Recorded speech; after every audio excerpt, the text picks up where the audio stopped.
우리 시대를 인스턴트 시대라고 그렇게 말을 합니다. 뭐든지 즉석에서 빨리빨리 해야 하는 그런 시대가 되었습니다. 인터넷이 발달되고 스마트폰이 발달되면서 속도와 편리라고 하는 건 이루 말할 수 없이 발전했습니다. 옛날에는 멀리 소식을 전할 때 손편지를 써가지고 우체국에 가서 편지를 붙이면 그 집배원이 며칠 걸려서 편지를 전달합니다. 해외에다가 편지를 보낼 때에는 선박으로 갈 때 몇 달씩 걸립니다. 편지를 쓰는 과정도 복잡하고 붙이는 과정도 쉽지 않고 답장을 기다리는 것도 또 쉽지가 않습니다. 요즘은 이메일이나 문자 메시지가 불과 몇 초 만에 한국에서 아프리카 지구 끝까지 갈 수 있는 그런 시대가 되었습니다. 사람을 만나는 것도 옛날 연애할 때 다방에 가서 축치고 한두 시간 기다리는 것은 기본입니다. 어떨 땐 바람을 맞아서 하루 종일 기다릴 때도 있습니다. 요즘 젊은이들에게 이런 이야기를 하면 바보 같다고 빈정거립니다. 문자 한 통만 하면 끝날 일인데 왜 그렇게 바보같이 기다리고 있느냐, 이런 이야기를 합니다. 인스턴트 시대, 인터넷 시대, 스마트폰 시대, 이런 시대에는 기다림이 참 어렵게 됩니다. 참고 기다리지를 못하는 것이 오늘 우리의 모습인데, 오늘 마태복음 25장에 들려주는 이 말씀은 잘 참고 기다릴 것을 우리 가르치는 말씀입니다. 참고 기다리는 것은 거저되는 것이 아니라 좋은 믿음이 우리에게 있어야 합니다. 기도라고 하는 것도 기도하면 곧바로 이루어지는 것은 거의 드물어요. 그건 아주 기적 중에 기적이고 대개의 기도도 상당한 시간이 걸려야 됩니다. 1년, 2년, 10년, 어떤 기도는 세상을 떠난 다음에 우리 후손들에게 기도가 응답될 때도 있습니다. 남북한이 통일되게 해달라고 기도하는데 지금은 이루어지지 않았지만 우리 자손 시대에 가가지고 통일이 될지 누가 알겠습니까? 이렇게 기도하는 것도 즉각적으로 응답이 되지 않기 때문에 하나님이 모든 걸 알아서 가장 좋은 방향으로 이루실 것이다, 이런 믿음을 가질 때 우리가 참고 기다릴 수가 있는 것입니다. 오늘 봉독한 말씀은 열처녀의 비유로 잘 알려져 있어요. 마태복음 25장에 보면 열처녀 비유 다음에 달란트 비유가 나옵니다. 열처녀 비유나 달란트 비유나 예수님의 재림과 관계가 되어 있습니다. 구름을 타고 곧바로 오신다고 약속하신 예수께서 금방 오시지 않습니다. 시간이 점점 지나갑니다. 이게 지연되는 상황에 어떤 사람은 해이해져 가지고 긴장을 풀고 이제 엉터리가 될 때가 있습니다. 그러나 그런 가운데에도 정신을 차리고 평소에 준비를 잘하는 그런 사람들도 있습니다. 특별히 달란트의 비유를 보면 주인이 먼 나라로 여행을 가면서 종 셋을 불러가지고 달란트를 각각 맡기잖아요. 달란트라고 하는 것은 주인의 소유입니다. 주인의 것이에요. 주인의 재산이에요. 주인이 부재한 상황에 종들과 인격적인 유대관계, 인격적인 교제를 나눌 수 있는 연결고리가 바로 달란트입니다. 달란트를 어떻게 관리하고 어떻게 활용하는가를 보면 그 사람이 주인과 어떤 관계에 놓여 있는지 알 수 있는 거죠. 한 달란트 받은 종은 제일 적게 받았는데 땅속에 파묻어두고 아무것도 안 해요. 모험을 하지 않습니다. 안전제일주의, 복지부동. 주인의 소유, 주인의 재산, 주인이 부재한 상황에 주인과 계속해서 유대관계를 맺고 교제해야 할 연결고리와 같은 달란트를 땅속에 파묻어 뒀다는 얘기는 주인과의 인격적인 관계가 끊어졌다는 말이에요. 2달란트, 5달란트 받은 종은 즉각적으로 주인이 떠나자마자 곧바로 그걸 미천 삼아가지고 갑절의 이문을 남겼다는 그런 이야기입니다. 주인이 언제 올지 모르는 그런 상황에서 2명의 종은 성실하게 자기 책임을 잘 감당해서 착하고 충성된 종이란 칭찬을 받았어요. 종이 주인 잔치에 들어가서 주인의 영광을 함께 누리는 것보다 더 큰 복이 어디 있겠습니까? 주인 잔치자리에 초대를 받아 들어갑니다. 그러나 땅속에 파묻어둔 종은 악하고 게으른 종이란 책망을 받고 주인 잔치에 들어가지 못해요. 열처녀의 비유도 마찬가지입니다. 이스라엘의 혼인 풍속이라고 하는 것은 신랑이 신부 집에 와가지고 신부를 데리고 신랑 집에 가가지고 이제 혼인 예식과 혼인 잔치를 합니다. 그러면 이 신부 집에서 신부와 함께 10명의 들러리, 시집까지 하는 10명의 들러리 처녀들이 눈이 빠지게 신랑이 오기를 기다리는 거예요. 신랑이 언제 올지 기약이 없습니다. 그랬더니 평소에 지혜가 있고 성실한 처녀들은 횃불을 잘 준비를 해 놓았어요.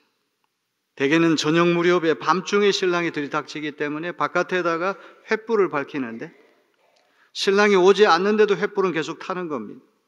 횃불이 탄다는 말은 기름이 소모되고 있다는 말이죠. 신랑이 늦게 옴에도 불구하고 5명의 처녀는 평소에 엑스트라 여분의 기름을 잘 비축을 해두었어요. 그래서 5명의 처녀들은 신랑이 늦게 오니까 언제 올지 모르니까 가만히 있자.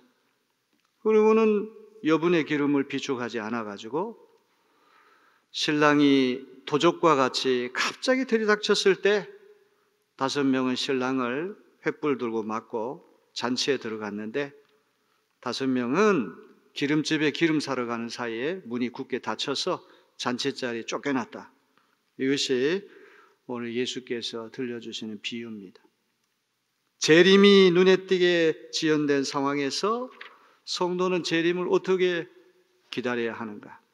좋은 믿음을 가지고 성실하게 준비하면서 참고 기다려야 한다. 이것이 예수께서 들려주시려고 하는 메시지입니다. 우리 마태복음 25장 1절을 다 같이 한번 읽어보겠습니다. 그런데 하늘나라는 저마다 등불을 들고 신랑을 맞으러 나간 열처녀에 비길 수 있을 것이다. 열처녀의 비유는 천국과 관련된 비유입니다. 하나님의 나라, 하늘나라가 어떤 나라인지 예수께서 이 비유를 통해서 들려주시려고 하는 거예요. 여기 10명의 처녀, 시집까지 하는 처녀가 신부의 들러리로서 신랑이 신부집에 이렇게 오게 되면 밖에 나가서 횃불 들고 열렬히 환영합니다. 횃불 춤을 추면서 신랑의 뒤를 따라가지고 신부를 모시고 이제 신랑 집으로 들어가서 혼인 예식이 이루어지고 혼인 잔치가 이루어지는데 여기 중요한 표현은 저마다 등불을 들었다는 말이 중요해요. 10명에게 등불이 딱 하나만 있는 게 아니라 저마다 각각의 등불이 다 있었다고 하는 게 중요한 거예요. 신앙생활은 공동체가 중요한 것이기는 하지만 우리는 하나님 앞에서 1대1로 항상 관계가 있다는 걸 기억해야 돼요. 키에르케고르라고 하는 철학자는 하나님 앞에선 단독자, 인디비듀얼, 단독자. 병이라고 하는 게 참 무서운 겁니다. 어느 정도 병이 진전돼서 힘들게 되면 옆에 있는 사람이 아파줄 수도 없고 아무리 위로해주고 간호를 한다고 하더라도 참 고독한 혼자 대면해서 싸워야 하는 그런 어려움이 생기는 거예요. 죽음이라고 하는 것도 마찬가지죠. 내가 홀로 맞아야 하는 것이기 때문에 가장 엄숙하고 가장 고독한 것입니다. 우리 어머니가 하나님을 아버지라고 불렀으면 나는 촌수로 따지면 하나님을 할아버지 그렇게 불러야 되는데 수천 년 동안 하나님은 누구에게나 아버지밖에 안 되는 거예요. 우리 할머니가 믿음이 좋았다고 그래가지고 그 믿음 덕분에 내가 구원받는 것이 아니라 저마다 등불을 가졌다고 하는 이 말처럼 내가 등불이 꺼져가게 되면 옆에 사람 빌릴 수가 있을 터인데 그 빌릴 수 없습니다. 자기가 스스로 책임져야 할 영역이지 남에게 기대고 의존할 수 있는 것이 신앙이 아니란 말이에요. 아무리 명문 신앙 가정에서 태어나고 아무리 어머니가 새벽 기도하고 믿음 좋아도 내가 믿음이 없으면 무슨 소용이 있겠습니까? 오늘 여러분 각자가 저마다의 등불을 다 갖출 수 있게 되기를 주님의 이름으로 축원합니다. 여기 등불이라고 하는 말은 실내등, 랜턴이 아니에요. 횃불을 얘기하는 거예요. 실외에 야외의 어둠을 밝히는 횃불이에요. 가로등이 없던 시절에 헝겊을 묶어가지고 올리브 기름을 거기 먹여가지고 밤을 밝히는 그런 횃불입니다. 신랑이 오기를 오매불망 열처녀가 등불 가지고 기다리고 있는데 예수님 비유는 뜬금없이 2절, 4절에 단도직입적인 이야기부터 먼저 던져 놓으세요. 우리 2절로부터 4절 한번 다 같이 읽어봅니다. 그 가운데서 5은 어리석고 5은 슬기로웠다. 어리석은 처녀들은 등불은 가졌으나 기름은 갖고 있지 않았다. 그러나 슬기로운 처녀들은 자기들의 등불과 함께 통에 기름도 마련하였다. 10명의 처녀가 횃불 들고 신랑을 맞이하는 상황을 이야기한 다음에 근데 5명은 어리석고 5명은 슬기가 있었다. 그러면 어리석고 지혜로운 사람을 가리는 기준은 뭡니까? 여기 등과 기름이라는 말이 결정적으로 중요해요. 슬기로운 사람들은 등만 갖고 있는 게 아니라 기름도 함께 갖고 있는 거예요. 기름이 모자라지 않아요. 떨어지지 않아요. 평소에 늘 준비를 하는 거예요. 어리석고 미련한 5명은 등은 있는데 신랑이 더디 오니까 기름을 충분히 준비하지 않아가지고 횃불은 계속 타고 기름 소모되니까 기름 다 떨어지는 형국이 됐다는 말이에요. 예수님의 재림을 기다리는 오늘 우리에게 어떤 사람이 지혜로운 그룹에 들어가고 어떤 사람이 어리석고 미련한 그룹에 들어가느냐, 기준은 뭐냐? 등과 기름을 다 갖추었느냐, 등만 있는 것이 아니라 기름까지 충분히 갖추었느냐, 이게 중요한 거예요. 등이라는 건 말할 필요도 없이 형식을 말하는 거예요. 그릇을 이야기하는 거예요. 기름이라고 하는 건 그릇 안에 들어가 있는 음식물, 내용물을 말하는 거예요. 오늘 예수 믿는 어떤 형식은 있습니다. 세례받고 내리교회 교인이고 교족보 올라가 있고 주일 성수는 해요. 누가 보더라도 문의는 크리스찬이에요. 등은 가진 사람이죠. 그런데 이 사람이 주기적으로 성령의 충만함을 받고 기도, 봉사, 헌신, 선행, 착한 일을 하지 않고 에이 주님이 늦게 오시니까 나와 상관없어 긴장을 풀고 해이해져 가지고 성도답게 살지 못한다면 등만 가지고 기름 없는 꼴이 되고 말 것입니다. 기름이 없는 등은 장식품에 불과하지 어둠을 밝힐 수가 없는 것입니다. 자, 예수께서 10명의 처녀가 신랑을 기다리는 상황을 말씀하시고 뜬금없이 갑자기 지혜로운 그룹과 어리석은 그룹 두 그룹을 나누는데 그 기준은 등만 있는 것이 아니라 그 횃불을 밝히 비출 수 있는 기름이 충분히 있느냐 없느냐, 이 말씀을 하신 다음에 이제 5절로부터 7절에 이렇게 말씀을 엮어 나가십니다. 다 같이 읽어봅니다.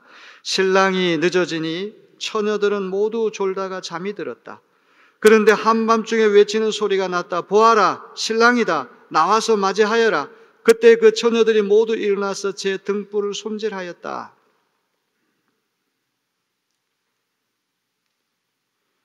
재림과 종말이라는 시간의 주도권은 우리에게 있는 게 아니에요. 신랑이신 예수님께 이니셔티브, 주도권이 있는 거예요. 우리 쪽에서 기다린다고 그래가지고 속히 오시고, 기다리지 않는다고 해서 늦게 오시고, 빨리 오라고 우리가 외친다고 해서 빨리 오시는 게 아니라 신랑에 오고 오지 않는, 빨리 오고 늦게 오면 철저히 신랑의 시간표에 달려있다는 걸 기억해야 돼요.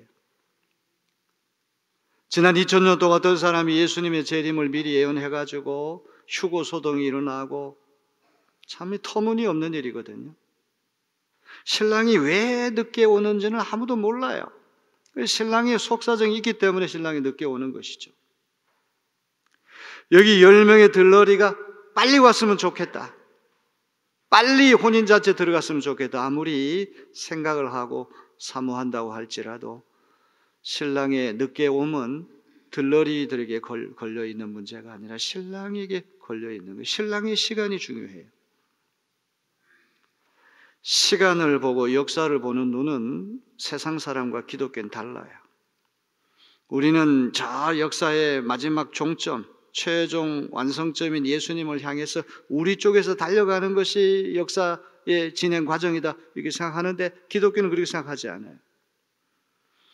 예수님이 우리 쪽으로 오고 계시는 것, 신랑이 들러리 쪽으로 가고 있는 것, 오고 있는 것, 그것이 역사의 종말이에요. 지금 우리는 태어나고 모든 것이 만사태평이고 어떤 재림이나 종말의 조짐이 없다고 할지라도 신랑 쪽에서는 서서히 시시각각 거리를 좁히면서 우리 쪽으로 달려오시는 거예요. 우리 쪽에서 종점을 향해 달려가는 것이 아닙니다. 예수님 쪽에서 우리를 향해 진격해 오시고 돌진해 오시는 것, 이것이 기독교적인 종말관이라고 하는 것을 기억해야 됩니다. 통제할 수 없습니다. 들러리들이 어떻게 할 수가 없는 것이죠. 하나님의 손에 달려있는 거예요. 그러나 분명한 것은 신랑은 오고 있다는 거예요. 아멘.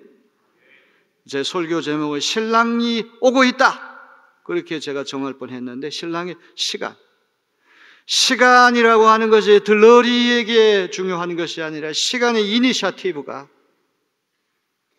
이거는 어떤 역사의 종말, 세계의 종말, 이것뿐만 아니라 개인의 종말, 우리 한 사람 한 사람의 운명이 어떻게 될지 아무도 예측하지 못하는 건데, 중요한 건 알파와 오메가가 되시는 역사의 창조자가 되시고 심판자가 되시는 예수께서 우리 쪽으로 계속 다가오셔서 역사를 완성하신다고 하는 것, 이거는 우리가 양보할 수 없는 기독교의 통찰인 것을 믿으시길 바랍니다. 신랑이 늦어지니까 10명의 처녀들이 꼬박꼬박 졸다가 다 잠이 들었어요. 맨 끝머리 13절에 가면은 이 비유를 이제 교훈을 찾아 적용할 때 그런즉 깨어 있으라고 하는 말씀이 나와요. 깨어 있다고 하는 것을 어떤 육신적으로 잠 안 자는 거, 이걸로 해석을 해가지고 10명이 다 잠들었다는 게 문제다 이렇게 해석하는 사람인데 그건 잘못된 해석이에요. 졸리면 잠을 자는 것이 정상이죠. 피곤하면 잠을 자는 게 정상이죠. 세상 사람들은 아침에 일어나서 열심히 일하고 저녁에 쉰다, 일하고 쉬는 것이 순서라고 생각하는데 창세기 말씀 읽어보니 그렇게 안 됐더라고요. 창세기 1장 19절에 보니까 저녁이 되고 아침이 되니 이렇게 되어 있어요. 저녁이 먼저 오고 아침이 오는 거예요. 먼저 쉰 다음에 일하는 것, 이 기독교적인 사고방식. 열심히 일한 다음에 쉬는 것이 아니에요. 쉼이, 안식이라는 게 노동 뒤에 따라오는 게 아니라 안식한 다음에 노동으로 이어지는 것이 이 기독교적인 사고방식이. 예수 믿는 사람은 세상에 나가 성실하게 땀 흘려서 일 열심히 해야 되지만 쉬는 것도 잘해야 돼요. 안식을 잘해야 돼요. 아멘. 여기 신랑이 늦게 와가지고 눈이 빠지려 기다리다 보니까 피곤해 지쳐가지고 꼬박꼬박 졸다가 그냥 잠이 다 들었어요. 잠든 거는 탓할 바가 전혀 안 되는 거예요. 이거는 슬기로운 다섯 처녀, 어리석은 다섯 처녀 차이가 없습니다. 다 똑같이 잠들었어요. 그거는 괜찮아요. 아름다운 거예요. 어떻게 보면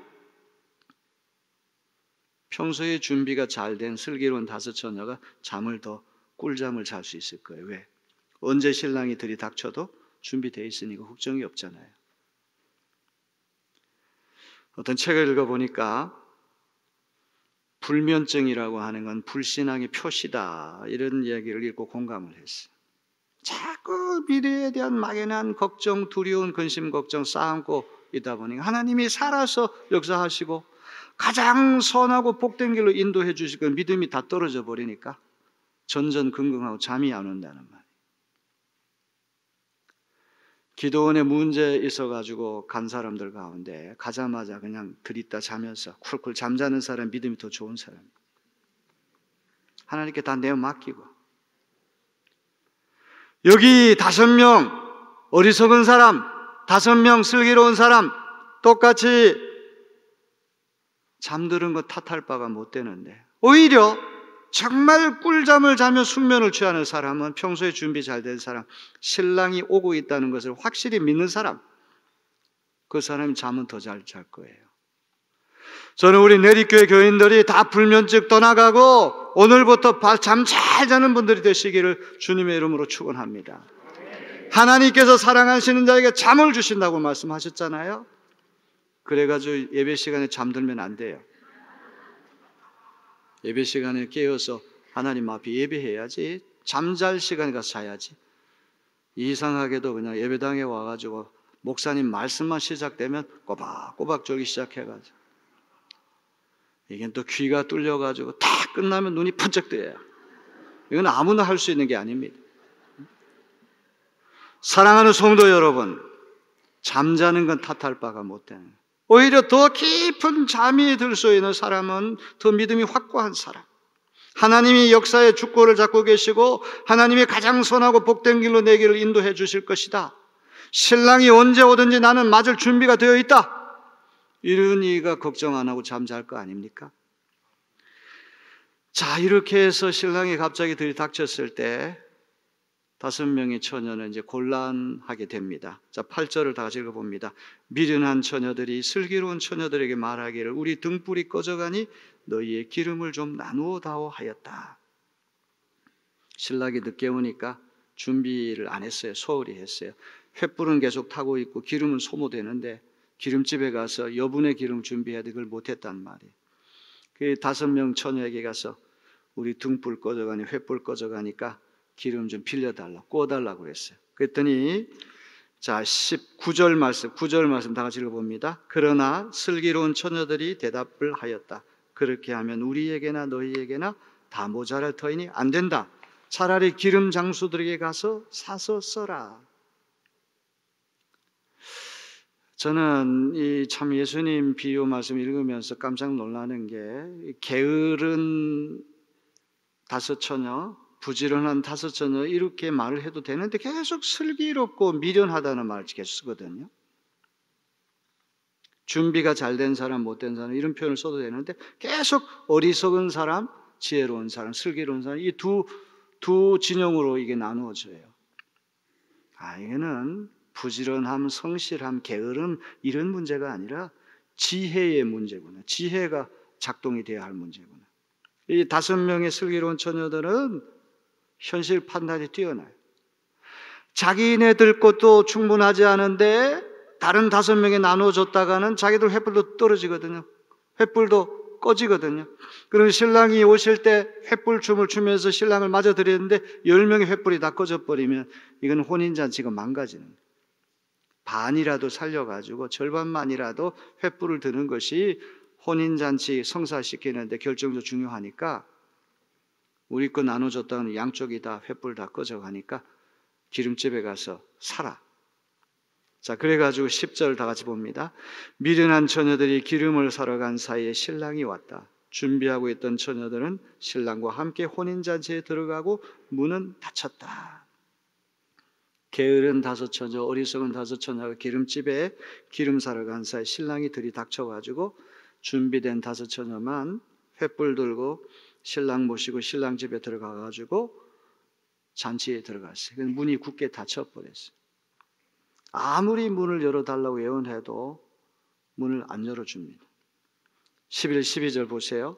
그 뒤에 나머지 처녀들이 와서 주님 주님 문을 열어주십시오 하고 예언하였다. 그러나 신랑이 대답하기를 내가 진정으로 너에게 말한다. 나는 너희를 알지 못한다 하였다.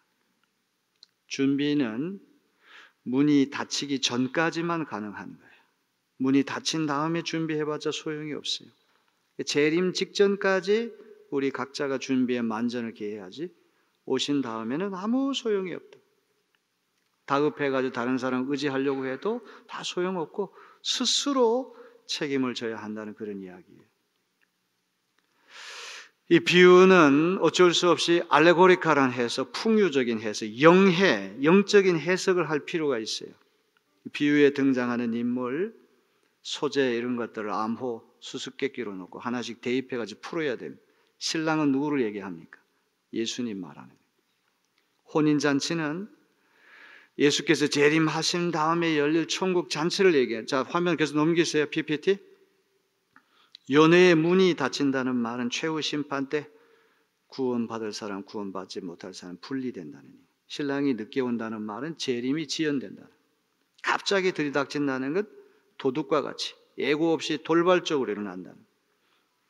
슬기로운 5처녀는 재림이 지연된 상황에서 평소에 준비 잘 된 신자들, 어리석은 다섯 처녀는 준비를 소홀히 한 신자들, 이걸 얘기하는 거예요. 자, 오늘 결정적으로 중요한 것이 슬기로운 그룹과 어리석은 그룹을 갈라놓는 기준은 등과 기름을 같이 갖고 있느냐 이거거든요. 등은 있는데 기름이 떨어졌다, 모자라다, 이건 어리석은 거예요. 그 등은 뭐고 기름 뭐냐? 등은 신앙의 형식을 말하는 것이고 기름이라고 하는 것은 신앙의 내용을 얘기하는 거예요.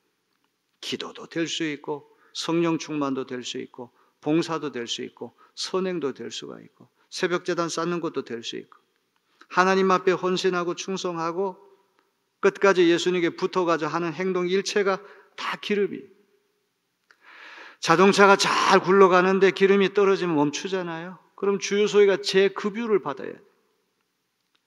마찬가지로 신랑이 더디어 올 때 우리가 조심해야 될 거는 한 번 성령 충만하면 그걸로 끝난다, 한 번 봉사하면 그걸로 끝난다가 아니라 떨어질 만하면 다시 교회 와서 재급유를 받아야, 재충전을 받아야 돼.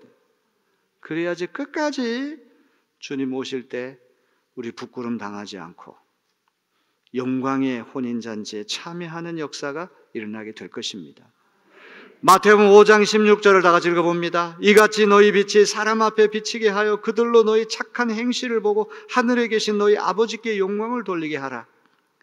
마태복음이 유대인들을 배경으로 해서 기록된 책이기 때문에 율법, 특별히 선행, 이걸 강조하는 책이에요.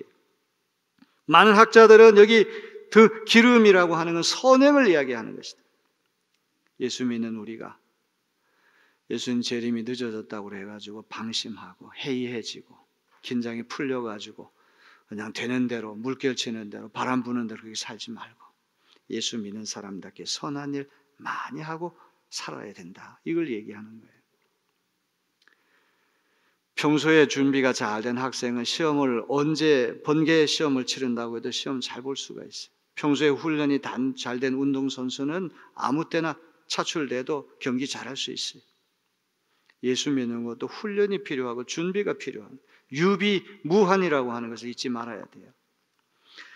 이제 이 예화 하나를 말씀드리고 제 설교를 마치려고 합니다. 헬무트 틸리케 목사님의 설교집에 나오는 얘기.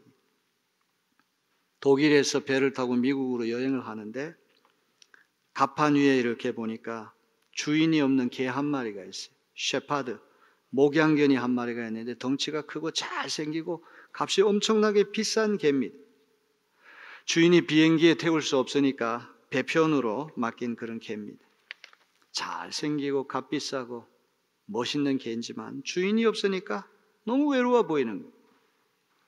승객들이 다가가서 말을 건네고 목덜미를 쓰다듬어 주어도 영 쓸쓸한 것입니다. 언젠가 주인을 만나리라고 하는 기대는 품고 있지만 그 개는 너무나 쓸쓸해 보였어요. 미국 여행을 마치고 독일로 돌아오는 길에 갑판 위에 보니까 또 다른 개가 한 마리 있는데 치와와 같이 아주 조그만 개인데 발육이 잘 안 됐어요. 거기다가 다리를 살짝 떨기까지 합니다. 그런데 옆에는 주인 소녀가 있는 거예요. 어린 소녀가 있는 거예요. 그래서 이 개는 그 어린 주인을 쳐다보면서 한없는 신뢰를 보내면서 전혀 쓸쓸해 보이지 않게 그렇게 여행을 했다는 얘기예요. 하나님을 모시지 않고 이 머나먼 인생길을 우리 걸어가는 것하고 살아계신 주님을 우리 심령에 모시고 기다리는 인생, 이건 차이가 있는 거예요. 오늘 제 말씀을 듣는 여러분들은 예수님을 1차적으로 신뢰하는 분들이 되시길 바랍니다. 좋으신 하나님, 모든 것이 합력하여 선을 이루게 하시는 하나님, 내 인생에 고삐를 쥐고 계신 하나님, 역사의 주권을 잡고 계신 하나님, 계속해서 우리 쪽으로 다가오시는, 오고 계시는 그 하나님, 그 하나님과 함께 우리가 머나먼 길을 여행한다면 우리는 외롭지 않습니다. 왜? 주님이 우리를 지켜주실 것이기 때문에 그렇습니다. 그런 은혜가 있어지기를 주님의 이름으로 축원합니다.